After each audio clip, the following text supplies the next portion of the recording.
ब्रह्मांडाचा संदेश तुमच्यासाठी bottom of the डेकचं card आहे पेज ऑफ सॉर्ड.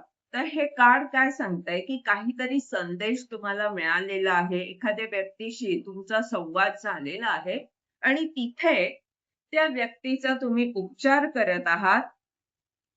त्यामुळे त्याची आध्यात्मिक प्रगती होत आहे आणि जिथे तुम्हाला आपल्याच लोकांकडनं दुःख मिळालं, युद्ध स्थिती होती, तिथे एखादी व्यक्ती खूप वेगाने तुमच्याकडे येतेय आणि त्यामुळे तणावपूर्ण स्थिती निर्माण होत आहे, ज्यामुळे भाग्य तुम्हाला साथ देणार आहे. याचमुळे खूप सारी समृद्धी तुमच्या जीवनात येत आहे. तुमचा आत्मविश्वास वाढतोय आणि जे काही तुमचं काम आहे हीलिंगचं म्हणा किंवा मार्गदर्शन करण्याचं, त्यामध्ये खूप सारं प्रेम तुम्हाला मिळतंय. तुम्ही तुमचं काम जबाबदारीने करताना इथे दिसत आहात.